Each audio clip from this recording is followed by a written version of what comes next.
Tell me about yourself is the most popular question interviewers ask you during a job interview. And the number one most common mistake everyone makes is to take the interviewer all the way back to when you graduated or where you got your first job and tell that story again. Now keep in mind, they already know that story. That's already on your resume. So why would you want to repeat that to them again? They already know that. So instead, you want to begin telling the story of what you're currently doing, what are your top responsibilities that are aligned with the job you're interviewing for, and what are some of the most recent or current accomplishments that you just achieved. And then talk to them about why you're here and how you can add value to their success in their company. Why should we hire you? The way you answer this question could either make or break the interview. The number one thing you want to avoid is to begin by talking about your accomplishments that you've achieved in the past or the skills you've acquired over time. Too early for that? Hold on. The first thing you want to identify and clearly define are the problems that the organization or the team that you're interviewing for are currently facing. Talk about their pain points. Make sure they know that you understand what they're dealing with. Sympathize with them. When you do that first, you've laid the right foundation and you have positioned yourself as the person who could come in and solve the problem. Now it's the time to talk about your top 3 skills that are relevant and significant to solving that problem. What is your greatest strength? This is your opportunity to sell your top skills and convince the interviewer that you are the man or the woman for the job. Now, the number one problem that often you might get into is to answer this question by particularly pointing at a cliche or intangible, non-measurable skill set that you have acquired over the years. This is often part of your personality or the way you communicate or the way you connect with other people. This could be true if you're going into a management or leadership role and the primary skill set required to perform well on the job is among leadership capabilities, but most often than not, you need to identify a top hard skill, a technical skill that will solve their top problem. What is your greatest weakness? This is a traditional question, but still among some of the most popular ones you'll be asking in a job interview. The number one mistake again here is to answer it based on a skill that is related to your personality, communication, or behavior, such as soft skills. Soft skills are those that as adults, it's almost impossible for us to change, to adjust, to modify. So if you pick one of your soft skills as a weakness, it is almost a deal breaker for most employers. Instead, similar to choosing your greatest strength, pick a technical skill, one that is obvious, something you do not have, be honest and upfront, and let them know that you're willing to do whatever it takes to learn that skill. Why do you want to work for us? The answer to this question should begin by you defining what the company's mission is, and the way you answer that question should give you goosebumps, should give you the interviewer goosebumps, because everybody from the janitor to the CEO has been employed in that company, is working in that company to make the mission come through. So you should be completely in love with that mission, which is often defined around solving a particular problem. So tell the interviewer you understand what the company's mission is, spell it out, no guesswork here, and let them know that you're passionate, you're dedicated to do whatever it takes to complete that mission, overcome the obstacles that are in the path of hitting those targets, and take it home. Why did you leave your last job?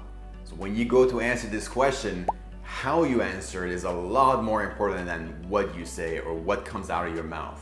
And obviously the worst thing you can do is to lie, because the person who's interviewing you, whether that person's a recruiter, an HR professional, or a hiring manager, they have been trained to become a good judge of character. They've been trained on reading a person's body language, assessing that person's tonality, regardless of the words that come out of your mouth. 97% of personal elements of communication is about your tone and your body language. So make sure you approach this honestly. And if the reason you left your last company wasn't so positive, own it up. Take responsibility for it and show them the behavior and your character. What is your greatest accomplishment? This can be quite exciting to answer, but hold on. The person you're talking to has just met you. They have no idea the situation you were in, the problem that you solved, let alone how you solved it and what was the result. So rather than getting too excited and talking about the results or what was accomplished right away, instead tell the entire story. Use the STAR method, and start by talking about the situation you were in, give some context and background, then define the problem that was assigned to you. Only then talk about the actions you took, how long it took, and what other obstacles you may have faced as you were taking action towards solving the primary task at hand, and move your way towards talking about the accomplishment, and make sure you own it. Tell us about a tough situation you were in and what did you do to overcome that situation. Now, first of all, make sure you pick a situation that was really critical. The number one mistake you can make is to talk about a small problem or a small challenge or something that was insignificant and didn't really require you to adapt.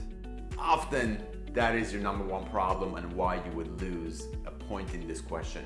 Instead, pick a hefty problem. Pick a challenge that really boggled your mind and put you and many others under pressure. Pick a significant villain for this question, and then when you go about telling the story of how you solved that problem, how you overcome that villain, you be the beast. Where do you see yourself in 5 years? I love this question, and yes, people are still asking that, and yes, regardless of what happened this year in 2020, you should have a 2025 plan. And to answer this question, you do need to take the interviewer or the recruiter or the hiring manager on a journey. This is a question you must practice for so you can define your end of year goals in 2021, 22, 23, 24, and 25. And by the end of 2025, you must be a happier, stronger, and more capable version of yourself. And you must be going through a total transformation. Do not aim to hit something that is just insignificant, because it's going to show that you don't have the level of ambition that is required to succeed in the job. It's the end of the interview, and the recruiter will ask you, do you have any questions for me? So make sure you always answer that question and you have questions prepared for them. This video, I want to give you 3 questions that I would like for you to ask. Number 1, based on the conversation that we had today, do you see me being successful in this role? And just make sure you don't ask that question negatively. Don't ask if they see any reason you wouldn't be successful. Don't give them that opportunity. Number 2, what's the next step? When can I expect to hear from you? Fantastic question, it's a must ask. And number 3, do you mind if I follow up with you with some information and knowledge that I've acquired after this interview to show you that I'm preparing for the job? Make sure you ask that question.